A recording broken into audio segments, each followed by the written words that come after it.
My name is Command Sergeant Major, retired, Edwin Maunakea, Jr. Spell it, please. Maunakea. That's your last name, right? My last name. Yeah. Name of the highest mountain in Hawaii. Highest mountain in Hawaii. Where is it? In the Big Island? The Big Island has snow on its top year round. What is your birthday?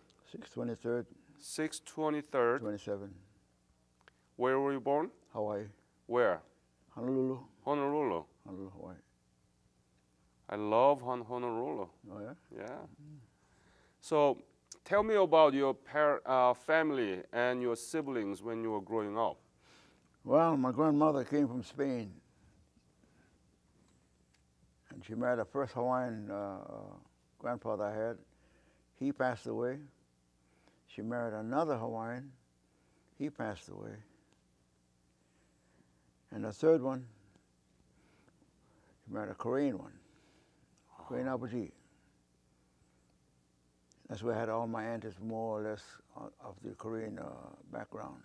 How many brothers? Six children. Wow. Yeah, well, I adopted two, that's why.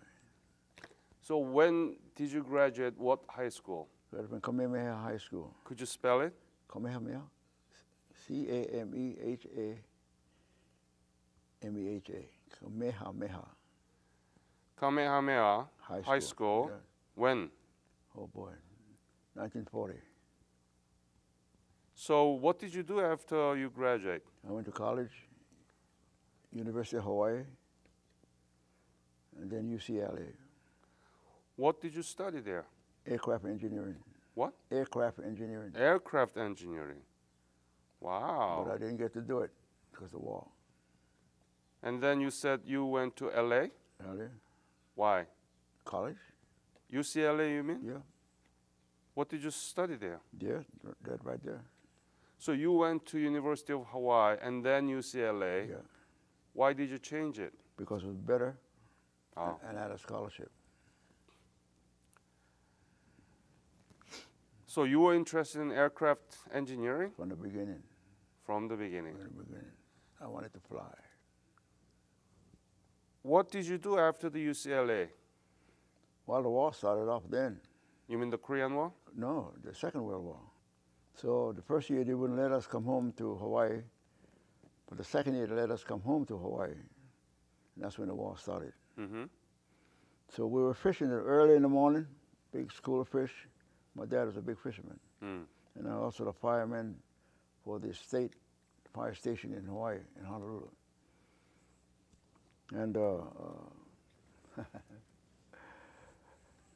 we surround the whole school of fish. Mm-hmm. And was doing what you do with the first net. When you put it around first, that's your first net. Your second net that you go around, that thing is the to protect the Mm-hmm. fish that you caught. Well, the planes came over, waving at us, we waving back at them from Japan. we were so stupid waving back at them, we didn't know what we were doing. Yeah. Uh-huh. So finally, here comes the military on the beach at Nanakuli, where we were. Had to leave the place, anchor everything, and have to get out of the ocean. It's a history thing, too much stuff to say. So you were fishing and the Japanese attacked the Pearl Harbor. We were waving at them. They didn't know that. Until they went over the cliff, then we heard boom, boom, boom, boom over there. It's Pearl Harbor. Yeah. So what were you thinking? Oh, I thought it was we didn't know first.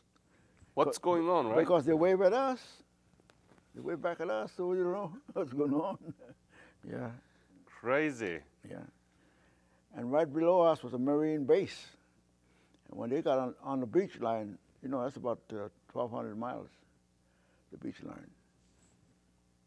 So I put in barbed wire, what the heck are we doing? What are we going to do? How can we get out of here? Because we have to go around the island, go back to the port in Honolulu.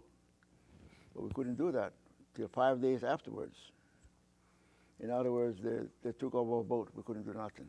But we did get all our fish and everything, and it was escorted back to the port. So we made money, okay, but you know, this idea, you all don't know what the hell is going on. So what happened to you? Did you, No. were you drafted to a military or what happened? Well, first year I was in UCLA, they didn't give us a chance to go home because we come from Hawaii. Second year, they let us go home. And I was home that time early for the second year. But going back was not easy. Mm-hmm. Yeah. We had to wait for all that time to check you out and all that, you know, idea. Then they put Hawaii on the alert board, in other words. Everybody by that age had to report there, and yeah. So that's how I joined the military. When did you join the military? 16 January 42. 16 January 42. was Army? Army. Army. Mm-hmm. So where did you get the basic military training? Schofield Barracks. Schofield. Yeah. How long? Oh, that's about 8, 9 months, I guess it was, before we were ready to combat. That long? I mean, how long was the basic military training? Well, actually, it's about, what, 6, 8 weeks? And then, yeah. And then you get, you know, your training. Yeah. What was your specialty? And what was your unit? Oh, boy, that's the one. What did you do? What is your job in the military? I was an instructor then because I was on the ROTC program. I see. I taught leadership. No, that helped me a lot as far as the military is concerned, yeah. Yeah. And so you were instructor. Well, not exactly instructor, you know, NCOIC or whatever you call it. Okay. Yeah. And what was your unit? What did you belong to 24th Division or 25th? No.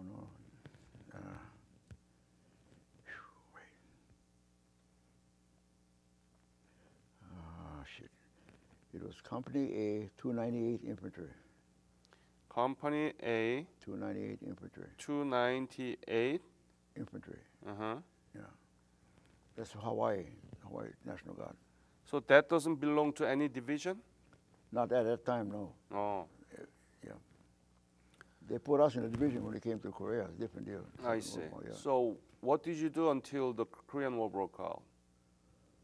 Stayed in the military then. There in Hawaii? Yeah. Yeah. Stayed at Schofield Barracks. And how did you come to know of the breakout of the Korean War?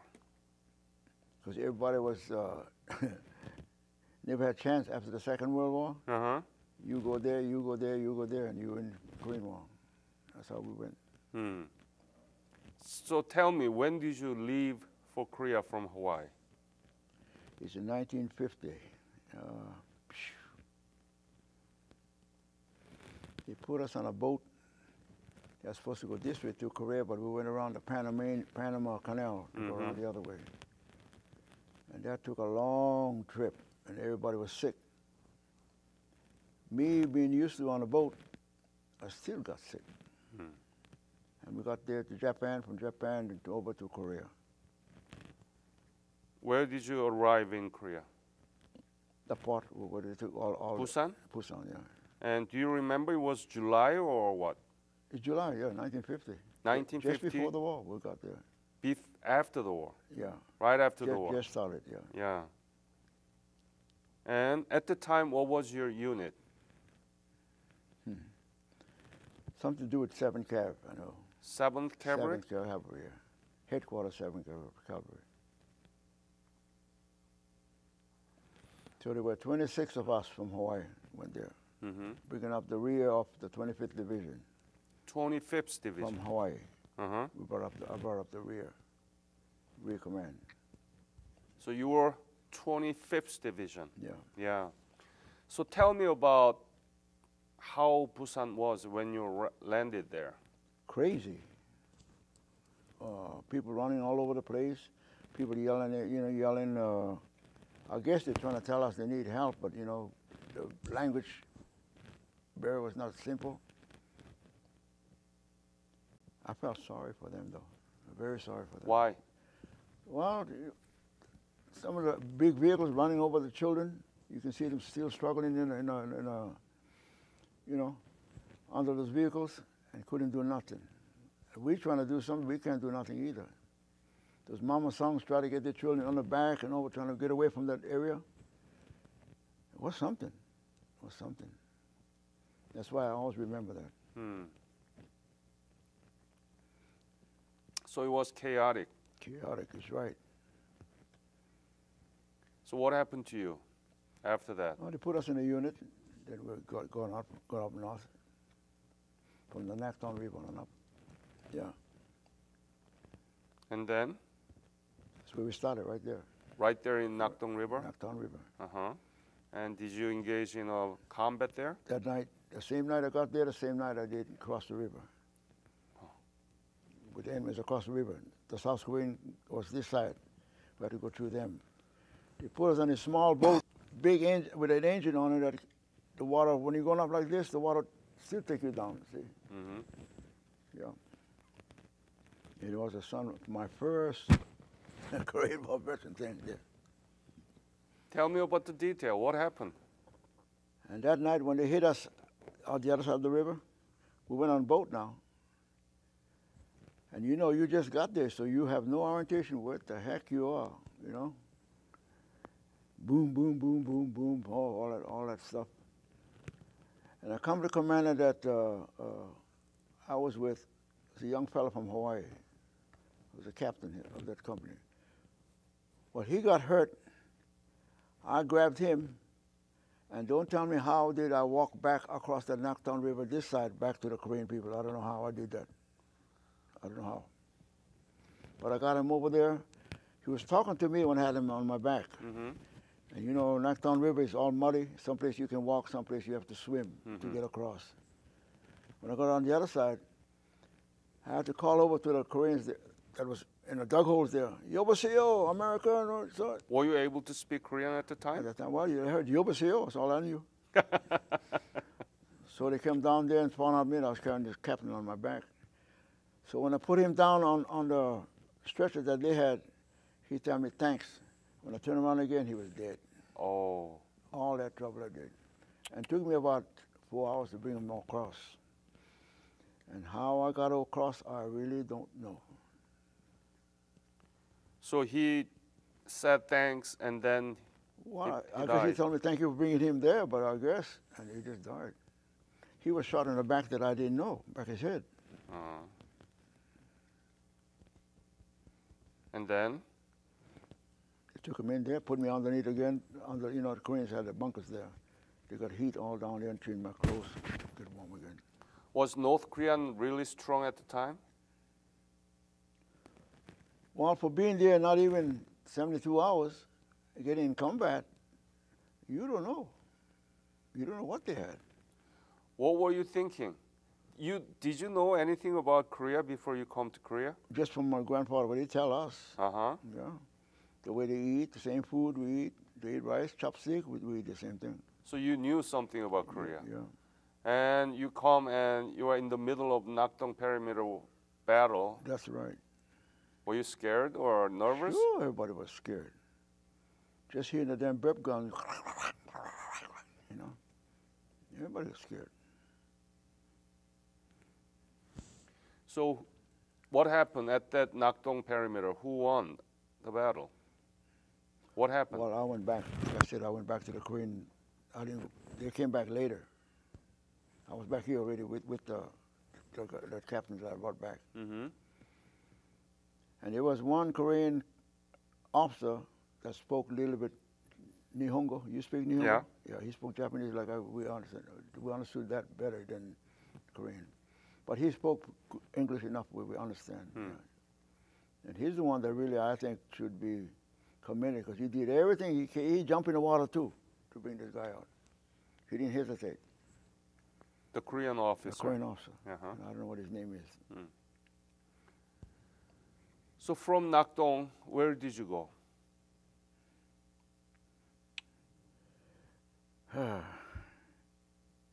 It was a long place where they had,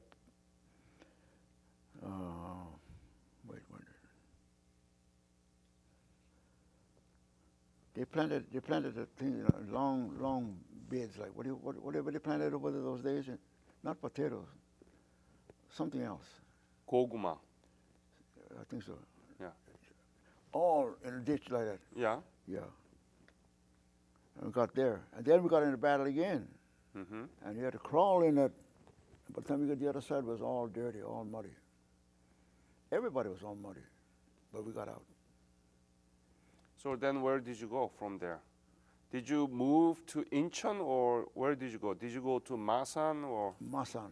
You went to Masan? Masan, I think it's Masan. Mm. And? Gee, that's all I know.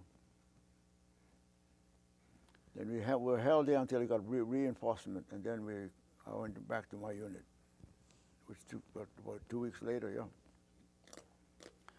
So then, what happened to you? Did you move to other area from Masan? Well, yeah. Where did you go? Gee. North? Yeah, north, yeah. Yeah. Yeah. Did you go to Seoul? Past Seoul. You passed to Seoul. Yeah. And then Pyongyang? Pyongyang, as you go up the right side and go around.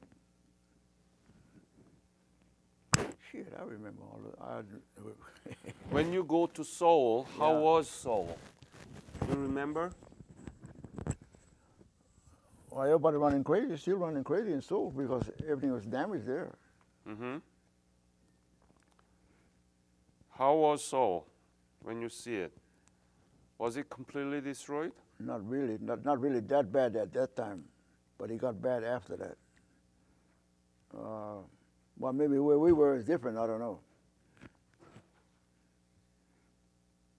And kept on going all the way up to Pasano, up to the base of the North Korean base they had up there, the new buildings, up till there. When we got there, we thought we can go in the buildings and stay, but no, they said no, maybe booby trap or whatever, so we couldn't do that. That's the last I know. You got anybody like that who was up there? Did you see Chinese soldier in yeah, Pyongyang? Yeah, there was. In Pyongyang? Some were dead. Some were dead already. I guess the Chinese, I don't know. Mm-hmm. They were all there laying down on the ground. Because they had the weapons, so they either had to be North Korean or Chinese. Chinese. I don't know. So did you go up to the Yalu River? Up to the Yalu River. Uh-huh. Yeah. Then what happened to you?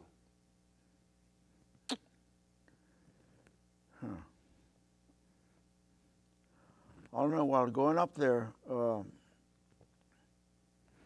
we had an aircraft on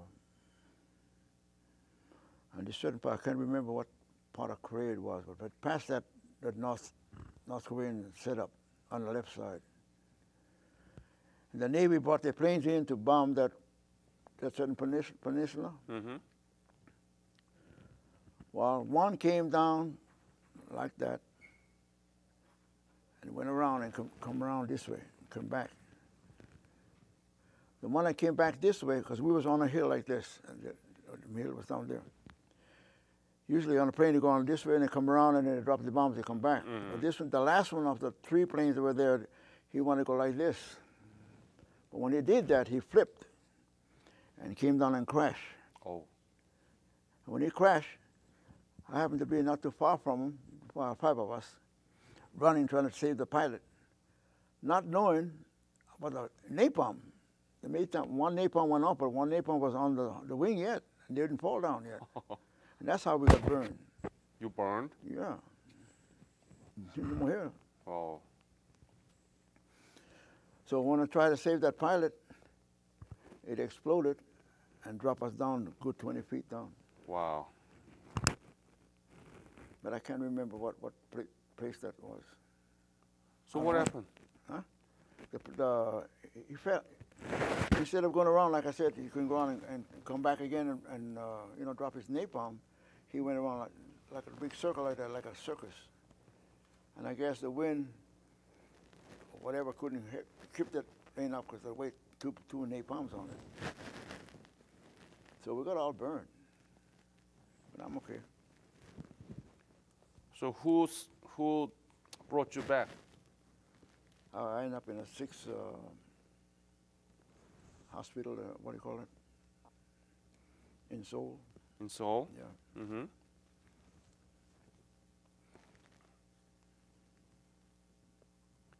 Did you get the medal for that? I don't worry about medals. You didn't get the medal for that? No. Did you go back to fight or what Yes, happened? After that, we went back for after. How long did it take to heal? Took me about 2 weeks. 2 weeks? I could see, I could walk. Yeah. And then where did you go back? To ASCOM, ASCOM. and they put me over there.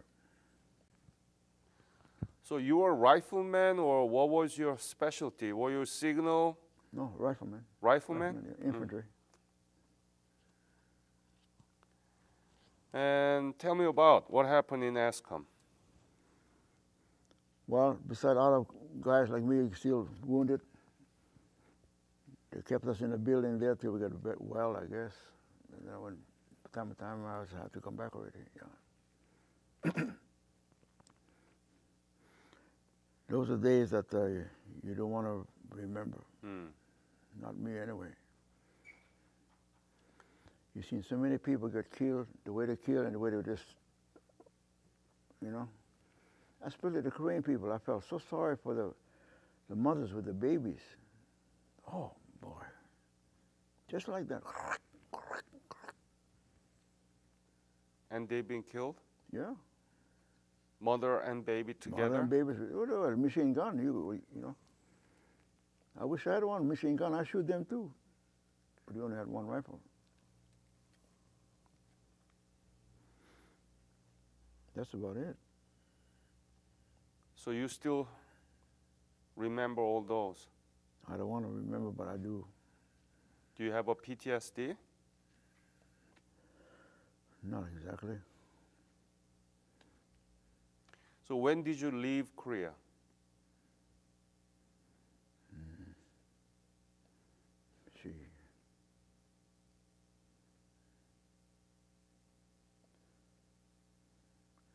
I can't remember all that stuff too. 1951? Close to 52. Close to 52. Yeah, just before. Actually, it could be 1 or 2. Because I went home on medical, what do you call it? Aircraft. Why? Were you wounded again?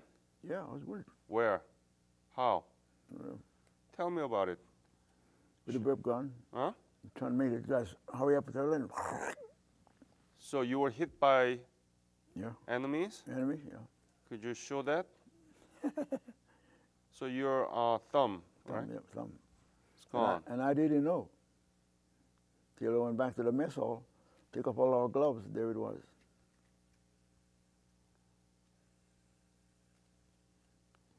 So you had a medical leave, right? Well, I was going home anyway Mm-hmm. to Hawaii. I went home AVAC to Triple Army Hospital. Yeah. And then what did you do after you returned? Went in the military back at Schofield again. Uh-huh. Yeah. And you stayed in the military Till today. throughout the whole life? For my whole life. Uh-huh. 35 years. So you know people in Schofield? Those days, yeah. Yeah. Let me ask this question. How was, I mean, now you know that the Korea has so much developed, right? So you have a very clear picture of 1950 Korea, Yeah. 51, and now 2015 Because I into, went back, they got stationed there again at 8th Army headquarters. when did you go back? Gee. 2 or 3 years later, I guess it was, after the war. Uh-huh. So about 1956? In that area, Yeah. in that area. But I understand you go now, everything is like. What did you do in 8th Army I in was Korea? Sergeant Major there for the intelligence. Intelligence? Yeah. Tell me about what did you do? Make security clearance for certain, what you call Mm-hmm. members in your thing. Yeah. Check background and all that stuff. Doing that before we give me a picture and anything. That's what I did. So you were in Yongsan. Yongsan. I live That's a Yongsan. old Yongsan. Yongsan, yes. My apartment is very close to Yongsan, the army base there. Oh, yeah. Yeah. Itaewon. I thought they moved down to Pyeongtaek? Pyeongtaek. No. The 8th Army headquarters Still there. still there, and it's going to be there for a while. Oh, yeah. So you know Itaewon? 81, yeah, the village outside, yeah. Yeah, my area is Itaewon. I had a lot of good friends there. They always make us guys eat Korean food, that's why. With a chopstick, huh? Yeah. So you've been there in 1950 to 51, Yeah. and then you went back to Korea in 1956. For how long? Regular tour. Tour? Tour. That's 2 years. 2 years. Yeah. And have you been back to Korea after that? No. You know what happened in Korea, right? What happened? I mean, so much developments. I kept up with that as far as the news is concerned, yeah. Mm-hmm. But I didn't go back. So what do you think? What do you see? What do you think Well, about your service? I mean, in Korea, so much transformation has been made. And a lot of value to me. How? Well, educational-wise, what you see in there, and what you see now is two different things, right? Yeah. Exactly. And then you got the books that they show you today. My goodness. Terrific. Have you ever imagined that Korea would become like this? Well, some of the colonels that I knew over there spoke good English. And they had in mind what was going to happen. They were trying to tell us. But how many people sometimes tell you something and it's not going to be true? Mm-hmm. But look what it showed out. It's true. So that's why I think very highly of those people there. And you know, before when they serve you food, you know how the old style, Abaji, chinchi sapio. Well, same thing they do in Hawaii. Nobody call you, you don't come eat. That's Korean culture. Yeah. Yeah. Yes. So you like Korean culture? Yeah. Do you have grandchildren in the age of high school or in college? Oh, they're in college already. All graduated already. Already? Yeah. Oh. Okay. Were you able to write a letter back to your family while you were in Korea? I had a chance, yeah. Uh-huh. Mm-hmm. I had my wife there. My wife was back in Hawaii So you were married at the time? at that time, yeah. So you wrote many letters to your wife? Oh, yeah. Oh, yeah. Do you still keep that letter? Oh, I don't know if I do or not. Probably we have some home, but I doubt it. So what are you doing? I think it's outstanding. Gee. Why do you think it's so good? Well, because my cousins over there, same time, the last name was Yamashita, Japanese, that went with us over there, from the same unit. And you know, when they're down there, sometimes you have to cook your own rice on your mess kit. Well, whatever rice they had, everybody tastes a little bit of rice, better than nothing, right? 1, 2 spoons, that's what he did. And we lived like that for a while. But when the snow came, oh, that changed our whole life. Oh, boy, let me tell you, too cold. Must have been too cold for you. Oh, boy. For Hawaiian. It could be like that, yeah. But on a big island, there's snow there, so I'm used to with that. But this is worse. When they come down, and you watch those people out there on an ice paddy skating. I remember all those days, yeah. So you like this interview? Well, no, not exactly. Not exactly.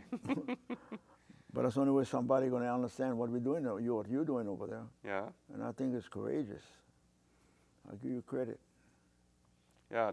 This way, we can have your experience, your service, permanently remembered and preserved in the internet, and everybody can see that.